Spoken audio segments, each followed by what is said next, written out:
Hello everyone. Okay.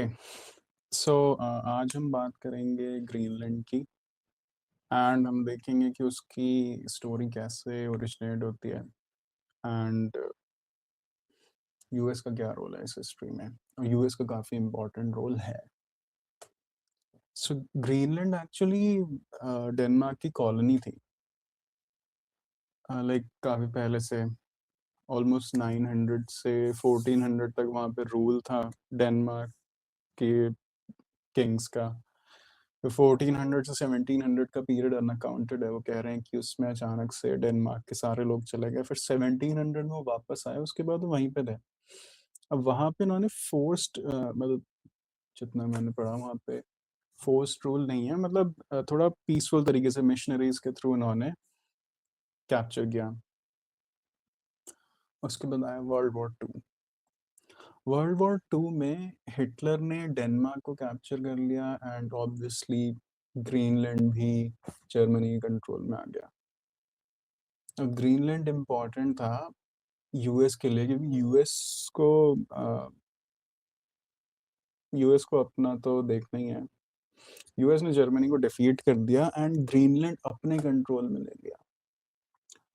अब US ने actually Greenland को छुड़ाया जर्मनी के उससे एंड इस पे ज़्यादा भी नहीं बताऊंगा, मैं थोड़ा बहुत ही बता रहा हूँ अभी। डिटेल में हम इसमें और डिस्कशन करेंगे। सो यूएस ने ग्रीनलैंड को छुड़ाया जर्मनी के हाथ से एंड उसके वर्ल्ड वॉर 2 के बाद यूएस ग्रीनलैंड छोड़ना नहीं चाहता था, क्योंकि ग्रीनलैंड यूएसएसआर के बहुत पास है, बट यूएस यूएसएसआर के काफ़ी दूर था।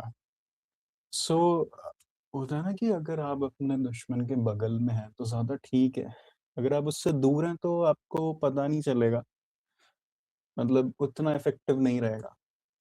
क्योंकि अगर यूएस ग्रीनलैंड से फायर करेगा यूएसएसआर में, तो यूएसएसआर में काफ़ी डीप में जाके मिसाइल स्ट्राइक हो सकती है, बट यूएस में इनलैंड से वो बहुत दूर हो जाता है, इसीलिए उसको ग्रीनलैंड लूज नहीं करना था। बट यूएन के प्रेशर में आके यूएस को ग्रीनलैंड देना पड़ा। अब ठीक है, दे दिया है ना। उसी चीज से फिर नेटो का फॉर्मेशन हुआ था, क्योंकि NATO technically technically in all honesty US को यूरोप की आर्मीज की जरूरत नहीं है रशिया से लड़ने के लिए। आई मीन उस टाइम के यूएसएसआर के से लड़ने के लिए, बट यूरोप के पास क्या है, यूरोप के पास टेरेन है, यूरोप के पास ज्योग्राफी है।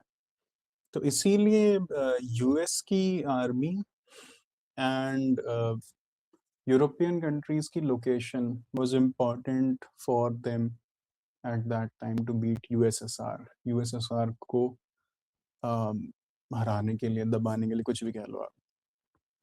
That was the initial purpose of NATO. तो ऑल्दो यूएस को ग्रीनलैंड छोड़ना पड़ा, मतलब उसका कंट्रोल छोड़ना पड़ा, बट उन्होंने नेटो फॉर्म किया, वहां पे मिलिट्री बेस बनाया, ये उसकी हिस्ट्री है। अब इन दी एंड कॉलोनियल रूल एक कॉलोनियल रूल ही है। सबको पता है कि यूरोप की जितनी कॉलोनीज हैं उनमें उन्होंने अपने कॉलोनियल टाइम में कैसा रूल किया है, किस तरीके से वहाँ के जो नेटिव्स होते हैं उनको कैसे ट्रीट किया है, ये वर्ल्ड हिस्ट्री है।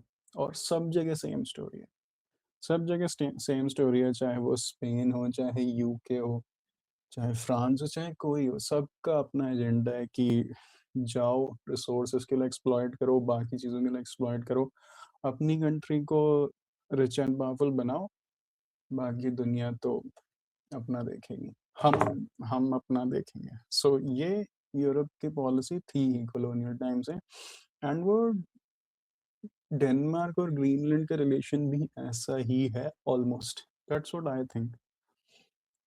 मैं यहाँ पे दोनों आपको पार्ट्स दिखाऊंगा, वर्ल्ड वॉर 2 के बाद के, उसके पहले का नहीं। वर्ल्ड वॉर 2 के बाद अम, किस तरीके का रिलेशनशिप रहा ग्रीनलैंड एंड डेनमार्क का, एंड मैंने यहाँ पे दोनों चीज़ें नोट करने का ट्राई किया है कि एक बार मैं आपको नॉट सो गुड पार्ट बताऊंगा, फिर मैं आपको एक गुड पार्ट बताऊंगा।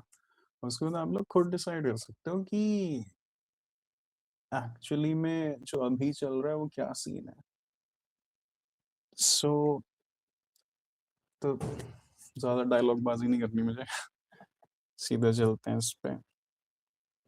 ठीक है, 1951 में अब देखो ये रहता है कि डेनमार्क एंड यूरोपियंस वो थोड़ा सा खुद को सुपीरियर समझते ही थे हर चीज में, हर कॉलोनी के लोगों के कंपैरिजन में। ये हिस्ट्री है, कई जगह पे है। तो ग्रीनलैंड में इन लोगों ने एक्सपेरिमेंट किया कि इन्होंने 22 इनुइट चिल्ड्रन को अपनी फैमिली से हटा दिया। जो इनकी फैमिली में जो ग्रीनलैंड की जो नेटिव्स थे उनकी फैमिली में जो बच्चे थे 6 से 10 साल की उम्र में, उनको उनसे निकाल के डेनमार्क में रखा, ताकि वो डेनमार्क के लोगों के साथ घुल मिल जाए, उनके चाल चलन में बन जाए। उनको लगा कि इससे उनका जो कल्चर है वो खत्म हो जाएगा एंड उनपे यूरोपियन स्टाइल आ जाएगा, डेनिश स्टाइल आ जाएगा। जो ये वर्ड यूज किया उन्होंने, लिटिल डेन्स, वैसा। ऐसा कुछ नहीं हुआ, बट बच्चे और मेंटली ट्रॉमेटाइज और हो गए। इसको प्रूव करने के लिए मैंने यहाँ पे सोर्स रखा है एक, ठीक है। In 1951, Danish government conducted a controversial social experiment in which 22 Inuit children were removed from their families in Greenland. The goal was to assimilate them into Danish culture, cut off their ties to their indigenous heritage in an effort to reshape their identities, prepare them for roles in a Danish-dominated society. ठीक है, so ये इसी article से मैंने लिया है। सो ये एक इनका एक्सपेरिमेंट था जो वर्कआउट नहीं किया सही से। स्पाइरल कैंपेन, अब ये थोड़ा सा ज़्यादा ख़राब है। मैं इसका सोर्स सोर्स तो खैर नहीं बोलना चाहिए मुझे, इसको कुछ और ही बोलना चाहिए, अपॉलजी काइंड ऑफ। सो इसमें इन लोगों ने क्या किया था, इन्होंने 4500 वुमेन पे जो यंग फीमेल्स थी उनमें बर्थ कंट्रोल डिवाइसेस इंसर्ट कर दिए थे। Danish doctors fitted thousands of Inuit women and girls with intrauterine devices, often without their consent or knowledge. And this was done to curb population growth in Greenland. तो इन्होंने approximately 4500 women, ताकि वो reproduce ना कर पाए उसके लिए इन्होंने इंट्रायूट्रीन डिवाइसेस इंसर्ट किए थे विदाउट देयर कंसेंट, ताकि पॉपुलेशन कंट्रोल में रहे, आगे ना बढ़े, कुछ भी कह लो आप। और ये एक कब का आर्टिकल है, अगस्त 27 2025, अभी का है। Denmark and Greenland apologises for painful legacy of forced Inuit contraception. So देख सकते हैं आप, वही सेम चीज़ है। पढ़ने के बाद तो मुझे बहुत ख़राब लगा था, बट फिर मुझे रियलाइज़ हुआ कि नेचर होता है कभी कभी लोगों का। खैर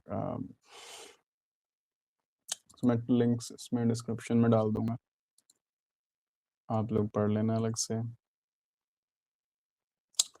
लीगली फादरलेस, ओके। सो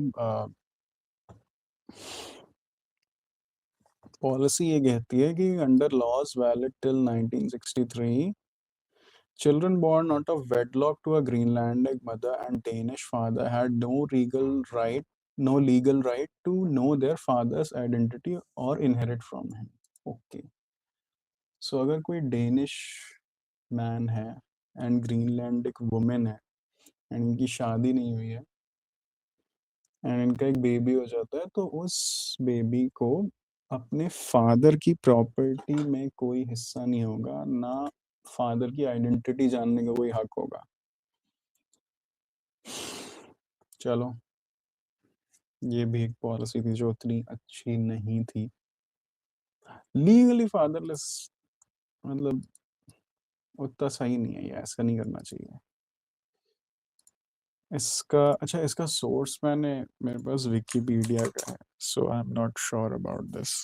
है ना, विकिपीडिया में एडिटिंग्स होती हैं, मुझे नहीं पता, मुझे और सोर्स मिले नहीं इसके, बट होपफुली कहीं ना कहीं से आ जाएगा कि ये सही है गलत है, आप लोग कमेंट में टाइप कर सकते हो।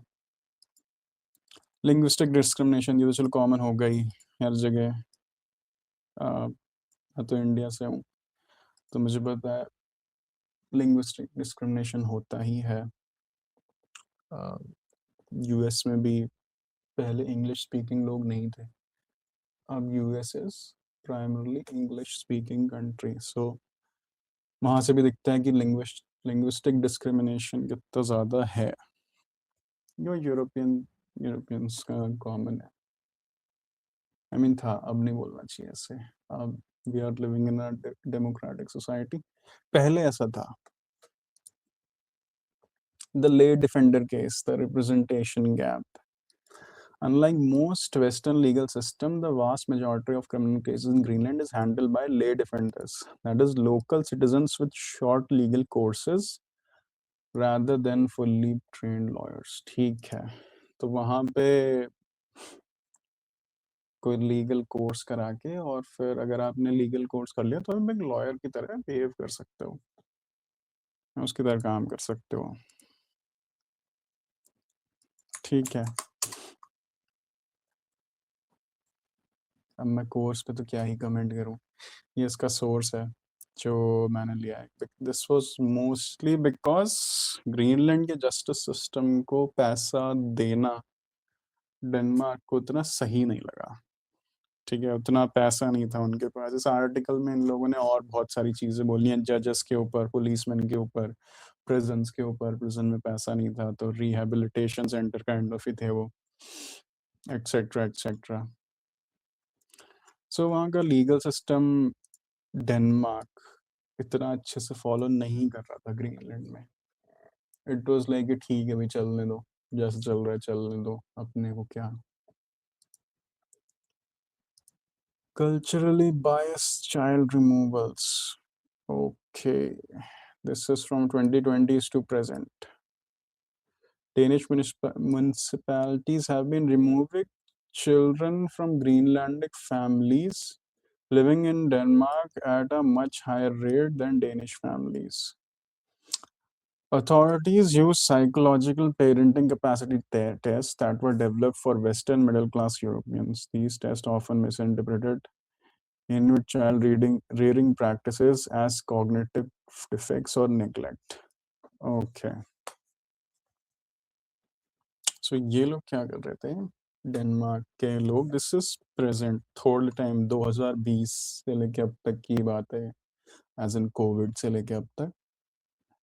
डेनमार्क में लेट्स सपोज कोई ग्रीनलैंडिक फैमिली है एंड उसके बेबी होता है, तो ये लोग उसका पेरेंटिंग टेस्ट करते थे, एंड उस टेस्ट में मोस्टली ग्रीनलैंडिक फैमिलीज अच्छा परफॉर्म नहीं करती थी, कोई साइकोलॉजिकल टेस्ट होगा, एंड उस परफॉर्मेंस के बेसिस पे उनसे उनके बच्चे ले लिए जाते थे कि आप फिट नहीं हो पेरेंटिंग के लिए। तो अब शायद ये 24-25 में बंद हो गया, but this is very recent. ठीक है, तो ये था जो नेगेटिव इम्पैक्ट था डेनमार्क का ऑन ग्रीनलैंड। ठीक है, there has been some good part, और मैं वो भी डिस्कस करूंगा ताकि किसी को ये ना लगे कि भाई आप अपना माइंड ही बना के आए हो। Okay, the home rule act 1979.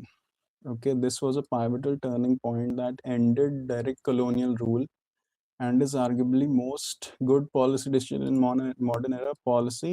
Denmark transferred power over domestic affairs to a newly formed Greenlandic parliament. Okay, so 1979 में ग्रीनलैंड को अपना पार्लियामेंट मिला।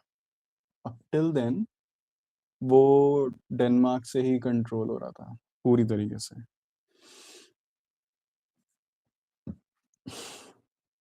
इम्पैक्ट यह है, it allowed Greenlanders to legally protect their language and culture.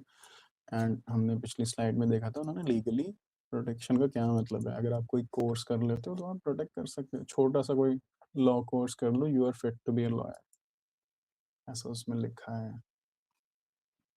Self Government Act 2009. Building on Home Rule, this act recognized Greenlanders as distinct people under international law. Right to independence, resource right, judicial power. ठीक है, finally अब 2009 में finally जाके Denmark ने allow किया कि Greenland के पास कुछ बेसिक सिविक राइट्स होनी चाहिए। सो ये 3 राइट्स दिए गए। ओके जी। सोर्स तो खैर क्या ही बताना है, इसमें सोर्स क्या बताऊंगा मैं, है इसका भी सोर्स।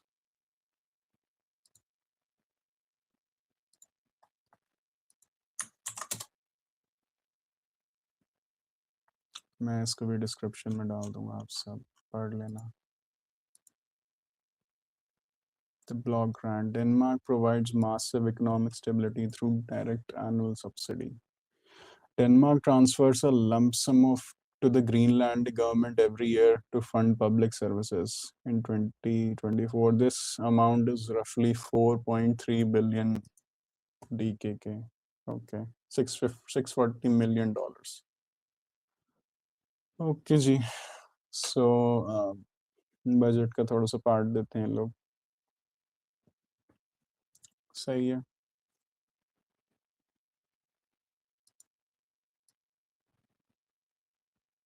ऑल्दो उसकी ज़रूरत नहीं पड़ती अगर इन्होंने उस जगह को अच्छे से डेवलप किया होता तो,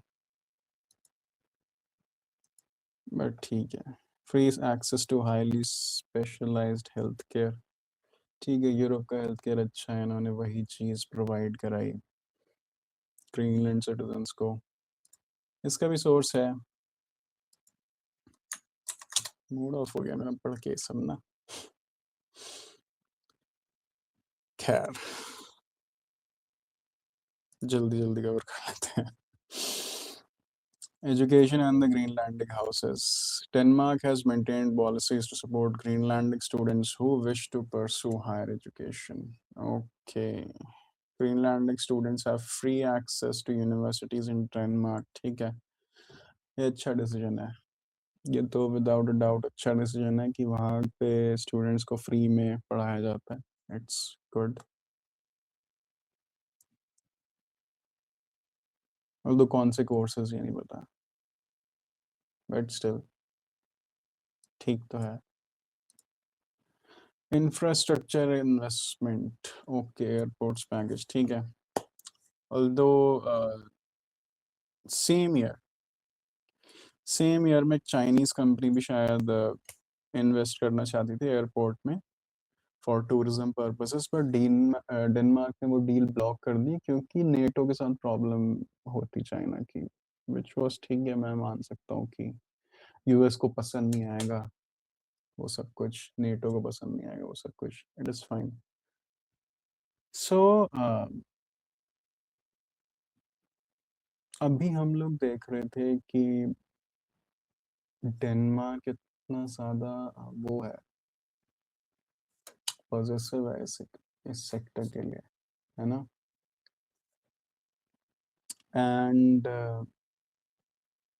यूएस भी इसको लेना चाहता है, एंड डेनमार्क के साथ साथ पूरी यूरोपियन यूनियन इसको लेना चाहती है। ऐसा नहीं है कि डेनमार्क ने कभी कुछ दिया नहीं यूएस को। डेनमार्क ने for a specific price sale की है अपनी territories in the past to US. इस बार क्या प्रॉब्लम है वो एक अलग मैटर है। एंड इस बार आप देखोगे कि ग्रीनलैंड के डिफेंस में ऑलमोस्ट पूरा यूरोप आ गया। ठीक है, और चीज़ ये है, तो मैं इस पे भी वीडियो बनाऊंगा अलग से कि एक्चुअली में सीन क्या है वहाँ पे। थोड़ा सा और मेरे को पढ़ना पड़ेगा, मैंने कुछ पार्ट्स पढ़े हैं बट थोड़ा सा और देखना पड़ेगा। तो keeping this video in mind, ठीक है, ऐसा तो नहीं है कि डेनमार्क को प्यार है ग्रीनलैंड से, है ना? ऐसा बिल्कुल नहीं है। क्लियर एटलीस्ट मेरे ओपिनियन में। मुझे नहीं लगता इन लोगों को प्यार है ग्रीनलैंड से, बट ये दे क्यों नहीं रहे? अब मैंने वही बोला था, कुछ वीडियोज़ में पहले भी बोला था कि हर कोई अपने मतलब उस लेवल पे हर कोई अपने सेल्फ सेंटर्ड उससे मतलब मुझे क्या बेस्ट लगे मिलेगा, मेरा क्या फ़ायदा होगा, यही उन लोगों के दिमाग में रहता है। ऐसा कुछ नहीं है कि जी अ, ट्रम्प ने बहुत ही अनजस्ट डिमांड डाल दी है ना? ट्रम्प का चाहे कोई भी रीज़न हो, चाहे सिक्योरिटी रीज़न मान लेंगे हो जाएगा, ठीक है? सिक्योरिटी रीज़न हो, रिसोर्सेज़ का रीजन रीज़न हो या फिर आर्कटिक के साथ ट्रेड रूट्स हों। तीनों रीज़न चलो मान लो तीनों रीज़न्स भी है, ट्रम्प का उसको माँगना is not a bad thing. उन्होंने माँग लिया, क्योंकि उन्हें लगा वो उनकी कंट्री के बेस्ट इंटरेस्ट में है। अब अगर किसी राजा को लगता है कि उसके एम्पायर के लिए वो चीज़ बेस्ट इंटरेस्ट में है, तो वही उसकी सबसे बड़ी ड्यूटी है कि उसको इंश्योर करे कि उसको वो मिलना चाहिए। मुझे नहीं लगता कि ट्रम्प की डिमांड्स इतनी अनरियलिस्टिक हैं। वो अमेरिका के उसमें ही देख रहा है एंड डेनमार्क डेनमार्क इसको ब्लॉक क्यों कर रहा है? क्योंकि ऑब्वियसली डेनमार्क को भी पता होगा कि इस चीज़ की स्ट्रैटेजिक इम्पोर्टेंस है और इसीलिए वो उसको दे नहीं रहे। चाहे तीनों पॉइंट्स हों या फिर एक चौथा पॉइंट भी हो। तो ये पॉइंट सबको पता है बट वो दे नहीं रहे। अब कब तक देंगे, कब तक नहीं देंगे, दिस इज़ ये तो देखना पड़ेगा, ये तो वक़्त ही बताएगा कि ग्रीनलैंड किसके हिस्से में जाएगा। बट मुझे ये चीज़ पता है कि अगर ट्रम्प ने ठान लिया तो क्या पता वो ले लें। अब मुझे पता है लोग बोलेंगे मुझसे कि यार नहीं, यूरोपियन यूनियन का प्रेशर है, पूरा यूरोप एक साथ हो गया है, यूके ने चाइना के साथ डील करनी शुरू कर दी है एंड इंडिया के साथ डील हो गई है यूरोपियन यूनियन की एंड पूरा यूरोप रशिया चाइना की साइड चला जाएगा। लेट्स बी ऑनेस्ट, है ना? तो मुझे यही पार्ट फनी लगता है। लेट्स सपोज आपने किसी बंदे के साथ जबरदस्ती दुश्मनी ले ली। चलो जबरदस्ती नहीं, चाहे आपका वैलिड रीजन रहा हो, आपने किसी एक बंदे से दुश्मनी ले ली और अब दो लोग हो।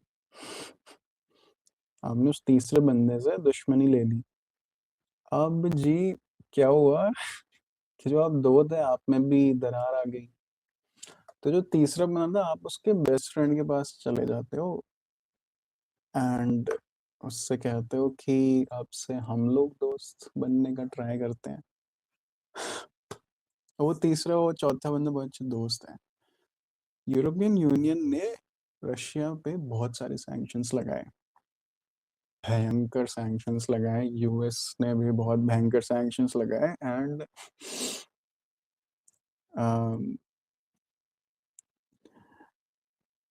रशिया की इकोनॉमी में फ़र्क पड़ा।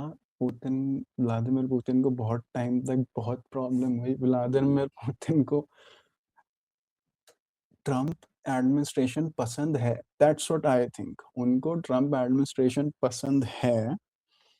तभी अभी थोड़े टाइम पहले क्या हुआ था कि जब इज़राइल और मतलब यूएस ने जब बॉम्बिंग की थी ईरान की, उससे पहले बॉम्बिंग से थोड़ा पहले ट्रम्प ने न्यूज़ पे आके बोल दिया कि मेरे पास पुतिन का कॉल आया and Putin asked me do you need help with Iran and I told him no I need help with you. ठीक है? अब ठीक है, उन्होंने पुतिन और अपना प्राइवेट कन्वर्सेशन आउट कर दिया। लेकिन पॉइंट इज़ कि व्लादिमीर पुतिन ने ट्रम्प को कॉल किया कि क्या आपको हमारी हेल्प चाहिए ईरान से डील करने में, ठीक है? सो पुतिन को इतना प्रॉब्लम नहीं है। अगर उसको प्रॉब्लम होती है वो कॉल भी नहीं करेगा। ठीक है? जो आदमी पूरी दुनिया के सैंक्शन से लड़ सकता है, उसका माइंड बहुत सॉलिड है, उसको आप पसंद नहीं हो वो आपको कॉल नहीं करेगा, दैट्स व्हाट आई थिंक। ठीक है, अब आपने उसके ऊपर दबा के सैंक्शंस लगाए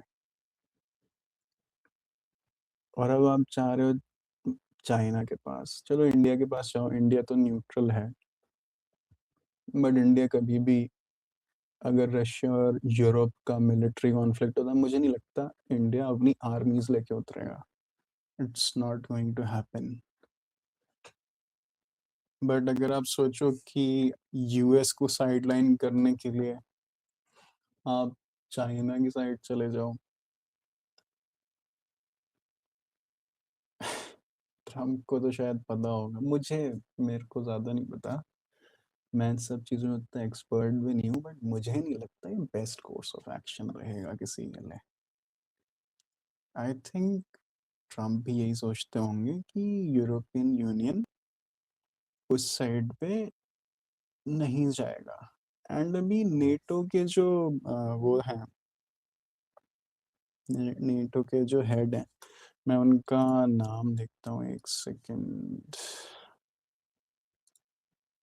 लेट मी सी हिस्ट्री।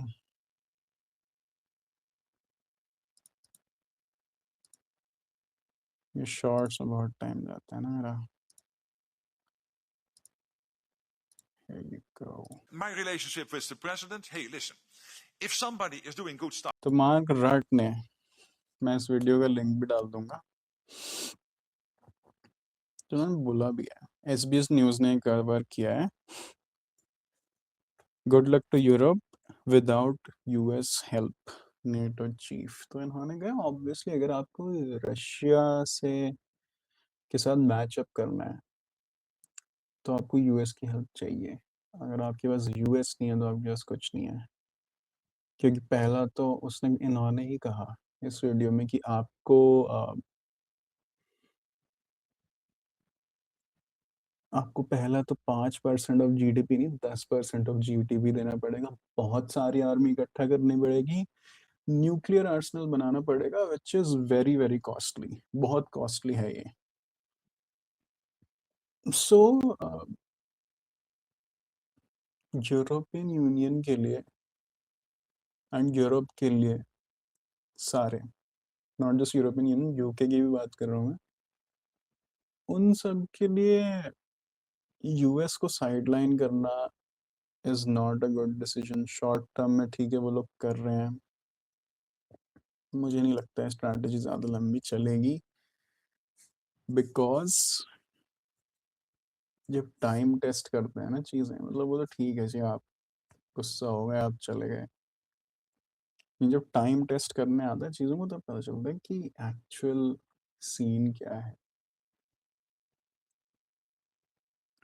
ऑब्वियसली यूरोप के लिए Russia Russia is not kind towards Europe, और रशियन प्रेसिडेंट व्लादिमीर पुतिन ने अपने एक इंटरव्यू में बोला था कि यूक्रेन के साथ हम एक स्ट्रेटेजिक मैनर में प्रोसीड कर रहे हैं, बट हम वो स्ट्रेटेजिक मैनर यूरोप के साथ फॉलो नहीं करेंगे, यूरोप के साथ हमें स्पीड से बढ़ेंगे कि बहुत जल्दी कोई बचेगा ही नहीं नेगोशिएशन करने को। ये व्लादिमीर पुतिन के वर्ड्स हैं, मैं उनके भी वीडियो के लिंक इसमें डाल दूंगा डिस्क्रिप्शन में, आप लोग वो भी देख सकते हैं। सो उन सब लोगों को जिनको लग रहा है कि जी ये अनजस्ट डिमांड है, ठीक, अनजस्ट, पहला मुझे नहीं लगता कि ये अनजस्ट डिमांड है पर्सनली। क्यों? क्योंकि डेनमार्क ने ग्रीनलैंड लूज कर दिया था, डेनमार्क ने ग्रीनलैंड लूज कर दिया, फिर यूएन के प्रेशर में आके यूएस को छोड़ना पड़ा, मुझे पता है ट्रीटी साइन हुई थी डेनमार्क के किन, ठीक है, बट स्टिल फ्री तो यूएस ने कराया था। क्या ये थोड़ा ज़्यादा कंट्रोवर्शियल डिस्कशन हो जाएगा फिर, बट यूएस ने ही छुड़ाया वो, ठीक है, और यूएस ने उस टाइम भी ऑफर किया कि आप हमको दे दो ये चीज़, डेनमार्क ने मना कर दिया। इट्स नॉट, एंड मैंने वही बताया आपको, इट्स नॉट लाइक डेनमार्क को बहुत प्यार है ग्रीनलैंड से, वो उनके सेल्फ इंटरेस्ट है। उन्होंने ग्रीनलैंड को किसी और कंट्री के साथ ट्रेड नहीं करने दिया, उन्होंने वहां पे चीजें जैसे रखनी है वैसे रखी। वो डेनमार्क का सेल्फ इंटरेस्ट है उसमें, तो इसीलिए उन्होंने दिया नहीं। इतनी ज्यादा geographically important location usually countries give up करती भी नहीं है। अब ट्रम्प ने इसको मांग लिया, सो देखते हैं आगे फ्यूचर में क्या रहता है। बट मतलब ये स्ट्रेटेजिक पार्ट है, कंसिडरिंग यूरोप के पास ज़्यादा ऑप्शन नहीं है, या तो अब रशिया के साथ तो वो चैप्टर आप क्लोज कर चुके हो जो आपने सैंक्शंस लगाए। रशिया वो चीज़ कभी नहीं भूलेगा, ठीक है। और रशियन प्रेसिडेंट का एक और वीडियो था जिसमें किसी ने उनसे पूछा कि आप ऐसी कौन सी चीज़ है, can you forgive your enemy, तो उन्होंने कहा yes, what is it that you can not forgive, तो उन्होंने कहा बिट्रेयल। सो वो है पॉइंट उस साइड से। अगर किसी को लगता है कि जी आप चाइना की साइड चले जाएंगे और चीज़ें भूल जाएंगी, तो ऐसा नहीं होता। वही है कि लोग बेशक चीज़ें भूल जाते हैं, लेकिन वो आदमी का कर्म होता है ना, पलट के आता ही है। जैसा डेनमार्क ने किया ग्रीनलैंड के लोगों के साथ, वहाँ पे लेडीज पे, वो पलट के आएगा। क्या पता यही हो, या क्या पता कुछ और चीज़ हो। ये मेरा अपना ओपिनियन है। मतलब अभी जो स्लाइड्स के बाद मैं बताऊँ, सिर्फ मेरा ओपिनियन है, स्लाइड्स तक मैंने फैक्ट शेयर किए। सो आप लोग भी अपना ओपिनियन शेयर कर सकते हो कमेंट सेक्शन में। अगर आपको सही लगा तो आप लाइक एंड सब्सक्राइब भी कर सकते हो। एंड देखते हैं इस चैप्टर में आगे क्या होता है। Thank you.